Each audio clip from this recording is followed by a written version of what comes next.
Hello there, everybody. I'm Skycom Bias Games, and welcome to StarDrive 2. Yes, the long-awaited 4X strategy game is finally here. It's been a while since I've played StarDrive 1, and I've actually never heard that the StarDrive 2 was coming out until a few weeks ago. And when I got it, was blown away by the artwork. So I decided, it is a really great game, so I'm gonna do a let's play series of this thing and show guys just the intricacies of this game. So for those of you who aren't familiar with the StarDrive genre anyways, StarDrive 2 is a successor to the first StarDrive game, which some people say was a good game, some people say it wasn't. There are some mixed criticisms about the game, but for me, StarDrive 2 blows away almost all space strategy games that I've ever played. So we'll definitely go into detail why that is. Now, there isn't a multiplayer function at this time. Hopefully there will be one at a later date. Now, let me go through a few of the things before we get started. There's a battle arena where you can basically do space combat, or I don't know if you can do ground combat, but I know there's space combat and you can design your ships, build your ships and do space combat. But we're not here for that. We're going to do a full-on fledged campaign.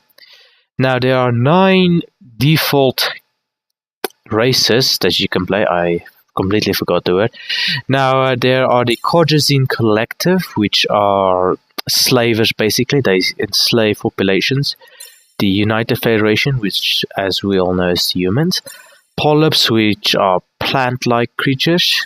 The Chuk affiliation are underground burrowers.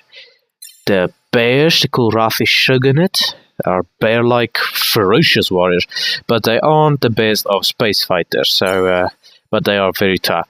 Then there's the Rallier Theocracy, which are basically the crusaders of the space game. Then there's the Draylok Council. They are more fanatical about their trading skills and spy network to get their victories. So they are definitely a big contender. And then there's the Opterus Hive, which the closest thing I can relate to them is the Borg. So they are also a very powerful group when they get out there. Then there's the Wolfer Imperium, which are basically wolf-like creatures, and they are angry all the time and want to make war with everyone.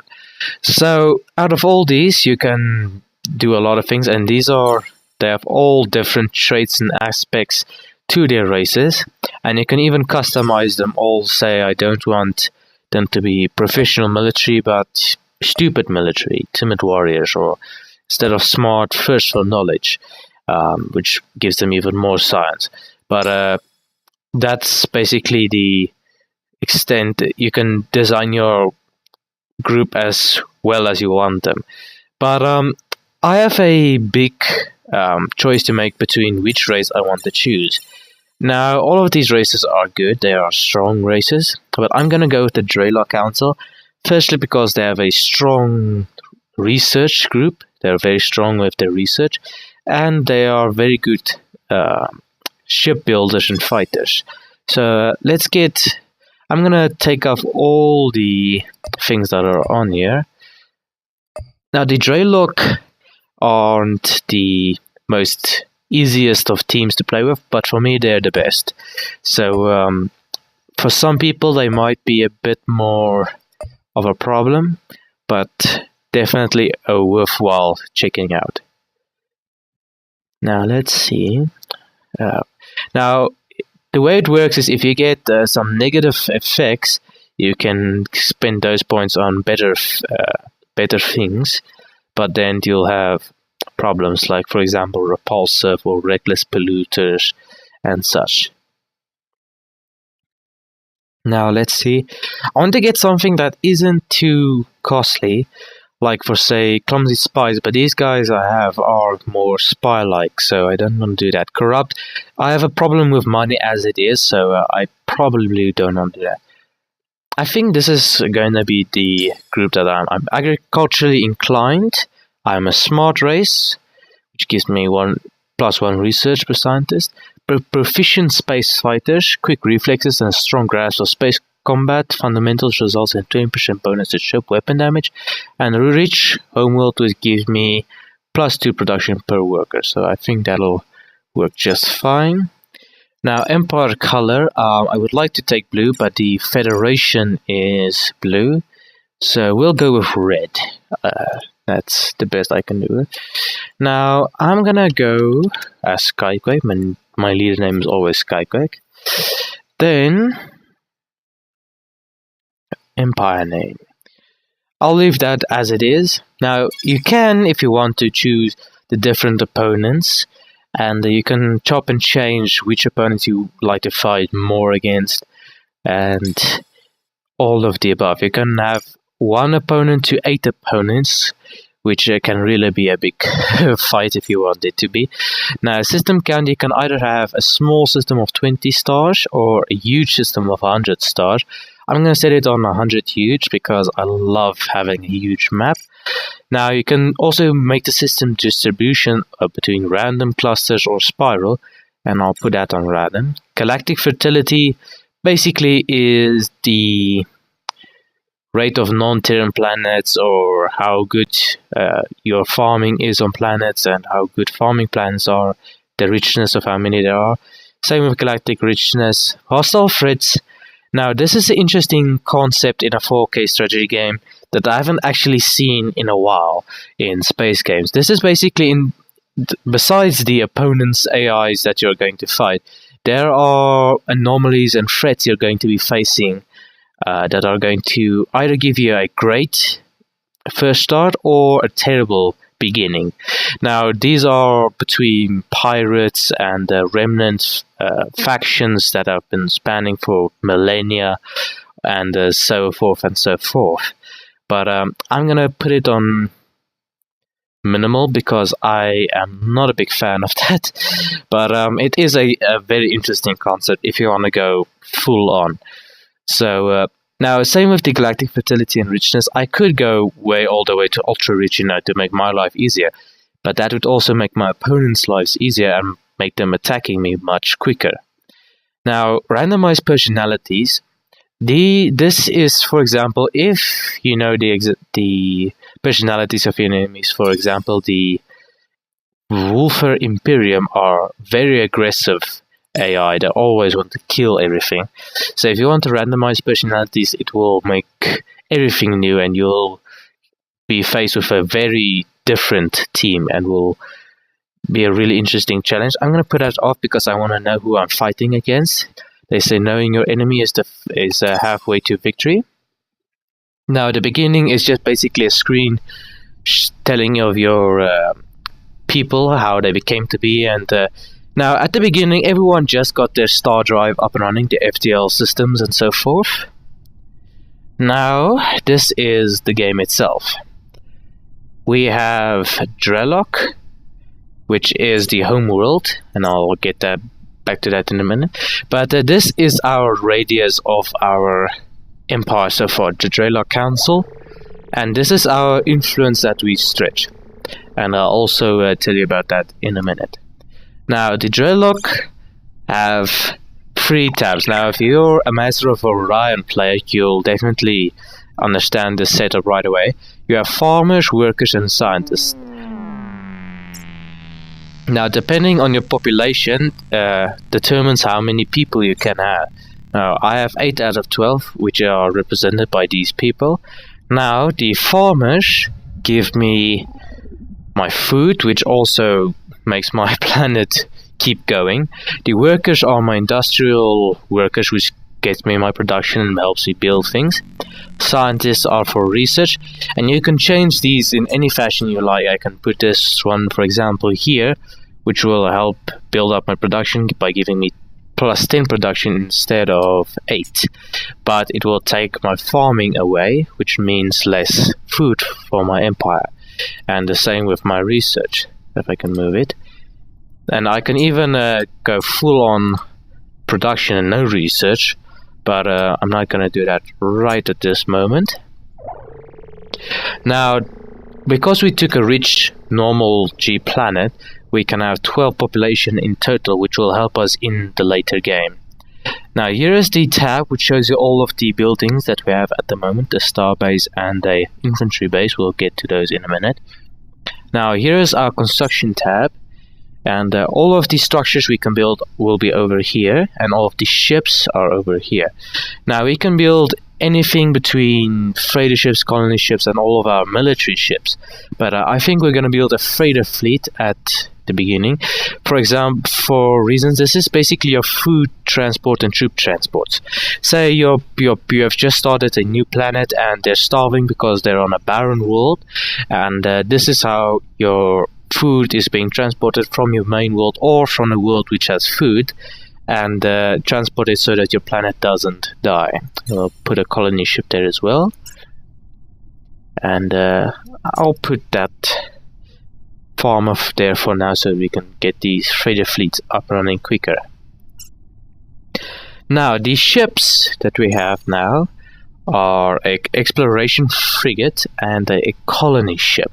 The exploration frigate is for early exploration, checking out the stars, which planets are inhabited, and where are threats that might occur later on. Now the reason the borders are here, this not only indicates your empire's range and where it is, but also your ships have fuel. Now if they're inside your borders, they don't use any fuel, but when they go outside of the borders, they use fuel. For example, the exploration frigate, if I move it, well, if the entire fleet has 720 fuel, both of these ships combined, which means they can go to 720 AU before having to refuel outside of the borders. Now that is very useful, but we'll get to that in a minute.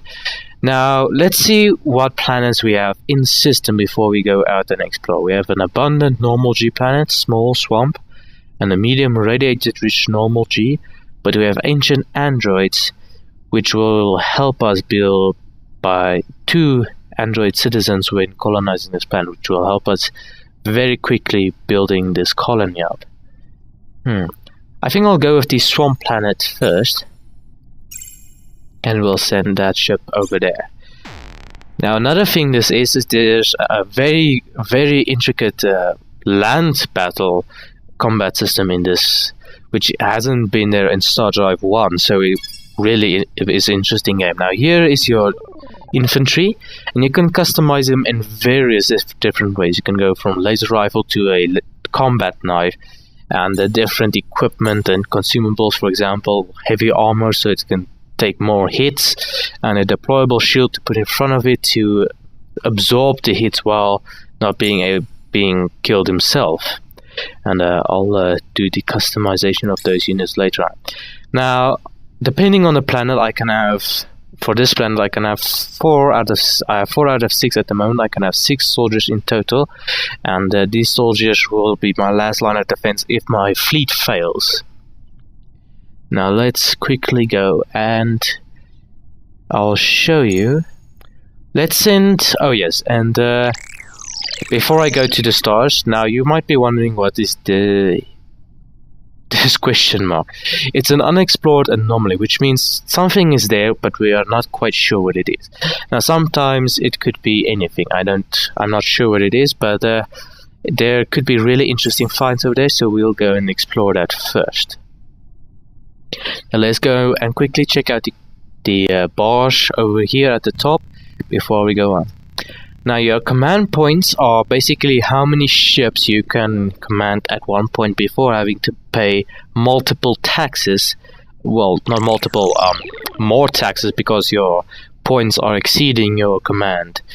So that is that. Your freighter summary, how many freighters you have, food haulers, passenger transport. Oh yes, that's another thing. I can also ship these fighters if I had those freighter fleet, and I can ship them to, say, Drell 3 if I wanted to protect that planet from land combat. Our food, how much food our entire empire has, and this will also be, so say we don't have enough food on the swamp, our traders will be sending in food from Draylok to there to supply them with food. This is the research summary of how many research points we're getting a turn and our income. Then over here is our game menu, our research tab. Now the research tab is an interesting tab, and it's quite interesting because you can only choose one research from each category before you move on, and I'll explain why. I do apologize about the sound. Let me quickly turn down the FX volume. There we go. Sorry about that, ladies and gentlemen. Alright. Now, if I go, say, here, I can only choose... Say I take Automated Rover, but I can't choose Xenomine and vice versa. Then I go on and then I can choose between Polymer Armor, Fighter Bay and Plasteel Armor, and so the list goes on until you hit the end. Now, this is a good and a bad system. For example, in my first campaign that I played off camera, I didn't know which to choose, so I took things that I knew from previous games that I played, so which didn't always work out so well, and which meant I went either bankrupt or was destroyed by enemy factions. So the research tab, I'm not all that sure about. It's for me. It's not that I'm saying it's a bad system, but it's not always the best, I think, about it. But many people see it as, it's your faction's way of how they're going a particular path in their research, and it distinguishes themselves from other races, which kind of makes sense. Now we're gonna go with Research Lab first, because the Research Lab, we can then quickly research stuff before our enemies does, and gives us a greater advantage to win against them. Now, we have either a research lab or an Imperial University. The Imperial University gives us +3 research per scientist, which is great, but the research lab gives us +1 research per scientist, but gives us +5 flat research. So say on Earth we have 2 research scientists, so that means we get 7 total research, whilst we get on the Imperial University 6 science. So the research lab is more if you're going to not have a lot of researchers, or scientists I should rather be calling them, and this is the thing for you. But if you're going to go all out in research, then the Imperial University is going to be yours. For example, if you have only scientists on a planet and you're going to make that planet your science planet, then the Imperial University is yours. But I'm gonna go with research labs. That'll work out great. And let's enter. Oh wait, almost forgot. Then we got the government menu, which is where we see all of our colonies, how many planets we have, and their distribution of citizens. We can even chop and change the units of how they are, but we're not gonna do that. Leaders, if you are familiar with StarDrive 1, you'll know that leaders gives you bonuses, and some of them have interesting ships that you can fight with if you are short-handed with ships at the moment. And the planets, these are a list of all the planets that you can see but you don't have, so it gives you a good filtering system to quickly choose where you want to ship your colony shipped off to get your best planet that you want. Now over here is also the tax rate. Now the tax rate doesn't affect your morale of your planet, but it does affect your time of how long your ships and your production is going to build. So as you can see, it takes 5 turns here, 10 turns there, so that is a big difference. So we'll leave it at 0% for now, but later on I might have to turn that up. Now here is the diplomacy menu. Now, of course, we haven't met anyone yet, so that is null and void. Over here is the fleet and ship management, where we can monitor all of our fleets and quickly jump to them. And it just did. And over here is the shipyard, where we can actually customize and design our ships. Now, this is an Albatross cruiser, a blank slate, where you can build your own designs, or a pre-custom designed one, which you can just build automatically. But I prefer to build my ships from scratch, because it's more of because the enemy ships, you have to counter what they're building, so you have to many times chop and change your ship's design to be flexible. Now, as you can see here, there are many ships here in the list which are grayed out. That's because these ships don't have certain parts that you don't have, which mean that if you get the technology for these, then you will be able to build them. But before you have these technologies, you can't build them. So it says over here. So, but we can't build any of these right at the moment. So we'll end the turn. Oh, okay, so this is the anomaly that we sighted from our planet. Your forces have encountered a derelict spacecraft of unknown origins. The hull appears to be intact, with no signs of external damage. Most systems appear powered down, although a distinct radioactive signature indicates the ship's core is still at least partially engaged. Bioscans are returning positive for life signs. Alright, so this is a land mission that we can fight in. But we don't have any in our group, so we're gonna leave that there for now. We'll go to the red dwarf systems for the moment, because there you have a better likelihood for life-sustaining planets. Okay, so now we can colonize this planet, and here it says all the penalties and maintenance penalties, which are none, and we'll definitely colonize it. We'll put you over here. And we'll build a star base first, and then an infantry base. No, wait, we'll build a star base first, because okay, I'm gonna have to put you over here to get more food. But then again, we need the freighter fleet, so we'll leave you here until the production is done. Then we'll put you back on food duty. Yes, I know I have a food shortage. Now, if you have a food shortage for too long, your citizens will begin to die and you'll lose the colony. So keep that in mind when you're colonizing the planets. So we have a tiny, arid, ultra-poor, low-G gravity system over here. Not something we'd be jumping to colonize at the moment. Alright, so now we have a freighter fleet. And there it is right there in black. Ready to go and heading towards Drell to unload some food supplies. And we'll put you there to give you some food.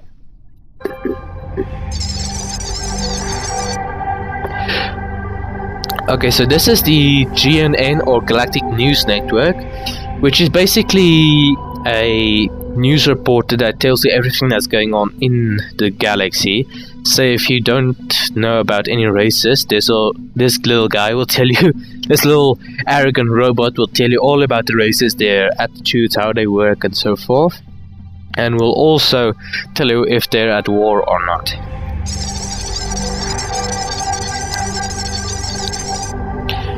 And there are 6 new races, which is myself and 5 others, making... In today's news, reports are filtering that 6 new races have taken to the stars, marking the start of new cycle.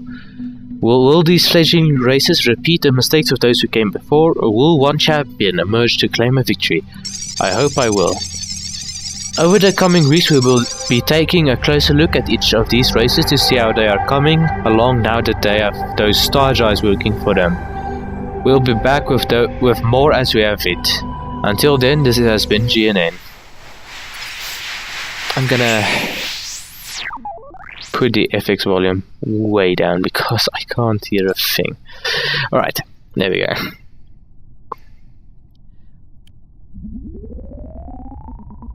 As you can see, our freighter ship is moving along at a quite nice pace. And our research lab will be done in 5 turns. Now, an interesting thing about this game is you can actually colonize asteroid belts. But later on in the game you can research to live better in low-G gravity, so which will really optimize your colonizing these stuff, which aren't that important in the beginning. So, moving on.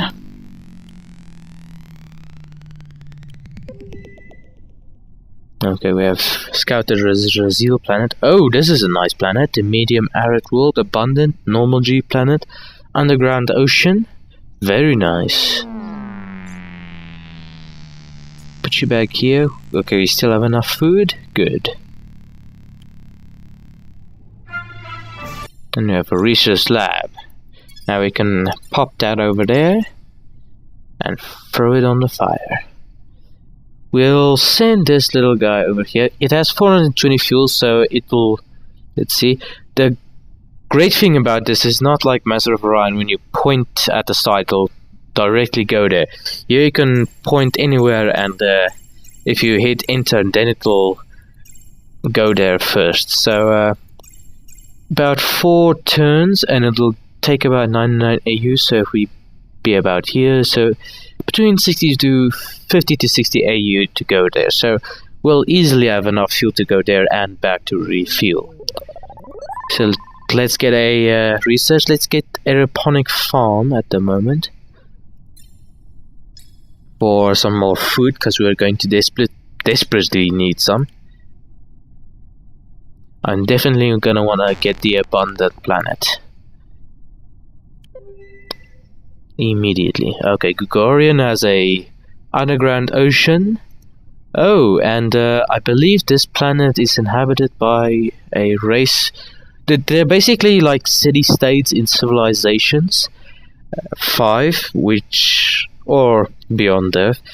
And don't really play a part in the game, but they have a planet if you want to try and conquer it. Underground ocean and spice. So let's go and try and talk to them. Yes, talk. Oh, hello there. Alright, Riga. Welcome, my friends, to the beautiful sands of Dorn. Your journey here must have been a long one. We too were once explorers of the stars, and still many of our people choose to travel far from home. But most of choose to stay. I think there's a typo error. It must be most of us choose to stay. You see, we find it to be mostly too cold in space. Even so, if you wish to trade, we have some opportunities for you. Alright, so we can rearm, repair and refuel at this planet if you wish to for 100 billion credits or BCs. Gain minus 500 BC, gain troopship with 4 Dornish mercenaries. Let's see what these mercenaries are made of, shall we? I don't have 500 BC, so we don't need them at the moment. Oh. Alright, these are one of the non-combatant hostile forces that I talked about before we started the game. These are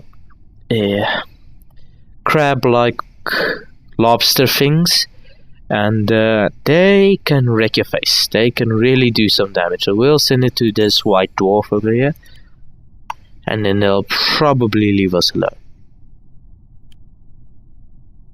The aeroponics farm will be done in 9 turns, and the colony ship will be done in 10 turns, so good.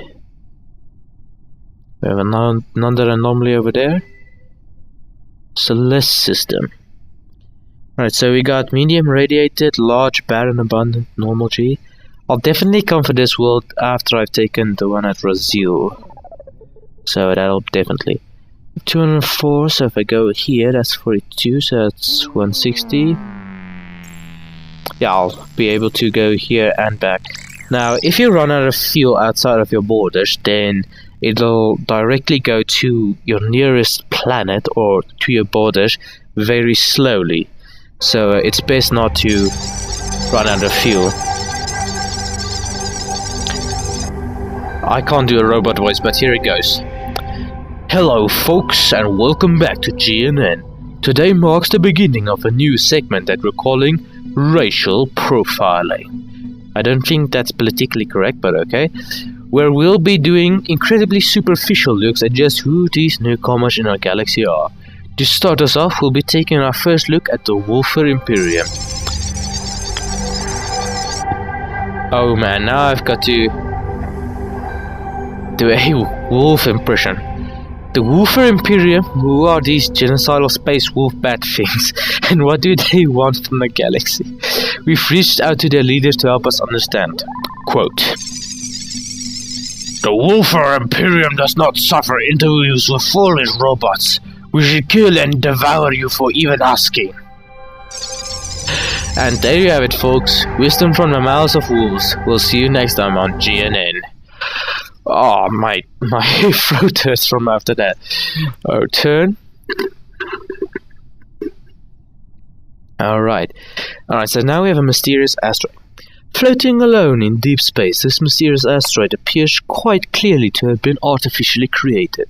By whom and for what purpose remains a total mystery. We could study it if we wanted to dedicate some resources to the task. So you could either leave the asteroid alone for now. We don't have time for mysteries, and we can't afford to let our enemies unlock what their seekers are here, plant explosives and destroy the asteroid. Sounds like my type of tactic. Dispatch a science team to take extensive readings, gain special products to study mysterious asteroid. Mysterious, my apologies. Tow it back to the nearest colony for study, -5 radius for 10 turns. Gain special products, project study mysterious asteroid. I can't talk today. My nose is a bit closed today, so do apologize if I can't say some words. So I would like to tow it back, but I can't afford to waste money on this at the moment. But special projects I'll talk about in a minute. But let's send our ship back first. That'll be 220 AU, but it will be well within range of our systems before it'll run out of fuel. Now, special projects are listed over here, and they give you bonuses as to whether you're, for example, there you get special projects and it will help your science significantly in some way.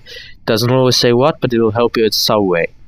Now, experimental, I forgot to tell you, gives you some random technology. Let me show you. And it's always plus minus 500 research. Here's 525 research points.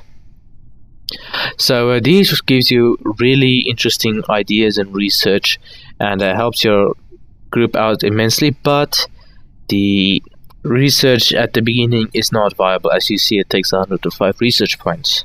So we'll stick with aeroponic farm for now.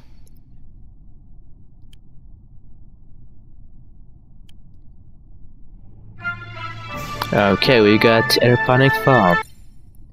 Let's get our next research. So I would like to get a automated rover bay. It's the same with the research things. The automated rover bay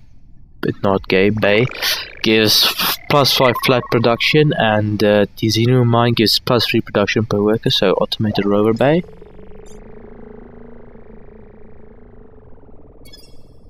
Aeroponic farm. Now let's go and design a ship quickly, and then I'll call it a wrap for this episode, and maybe send the colony ship on its way. So shipyard systems. Now let's build a small fighter for the moment. Alright, systems. Let's get a command function over here and some nuclear power. Oh, come on. Cockpit over here. Now the cockpit helps you to get better shooting range on your enemies and so forth, so we'll definitely want to get that. Now at this point, what should the better course of weapons actions be? Some laser cannons or ordnance weapons? Now that's the question. That is the $1,000,000 question. Let's get our defenses, some steel armor. We'll get reactive. Explosive weapons. Most ships carry explosive weapons at the beginning of the game, so we'll go with reactive armor. And power capacitors to get our weapons to fire. Seconds to empty infinite. That's perfect. Now, you have two types of weapons. Your ordnance for your bullet weapons basically, and your energy weapons for the weapon power drain. Now, as you can see here, we don't have any ordnance weapons, so it says 0, but the weapon drain is infinite. Now that is some of the best words that you can hear from a ship. Schematics. Where am I going? Basic engines, that's correct. Let's go with a medium engine. No, actually, let's go with 3 small engines. No, 5. And put 1 fuel cell right here in the middle. Almost forgot about this. Need to put some armor here and here. Good. Seconds to empty. Okay, I'm gonna take these 2 armor blocks off. Seconds to empty. Alright, so we're gonna have to take these off. And laser cannons point defenses. Power. That's our problem. Then we're gonna have to put some more power systems in here. Will that work? Seconds to empty. Power capacitor. 66 seconds. Put another nuclear power over here. Seconds to empty, infinite. Good. I think we'll put rapid fire here as well. Just to make the ship a bit more feistier. Alright, good. Now what shall we call this ship? Let's call it the NX. Not the Scythe. The Scythe is already taken. So let's go with the Avenger. The Avengers movie is coming out in a few days, so we'll go with the NX Avengers. Not Avengers, Avenger. There we go. Nice, agile ship with a lot of firepower. I like that. Alrighty, now let's go and queue her up. Actually, let's queue a freighter ship and the NX Avenger. Only 9 turns to build, pretty good. Alright, so that's a pretty good first episode for StarDrive 2, and one of my best campaigns I've started so far. So thank you guys so much for watching. If you liked this video, click the thumbs up button and subscribe down below to stay in tune for all my StarDrive related content and other videos on my YouTube channel. And also comment down below what you think I should research next and come up with good ship names, because I'm not that very creative with ship names. So do write in comments below for any good ship names that you might have. But unfortunately I have to say goodbye at this point, but hope to see you next time right here, same time. Take care, goodbye.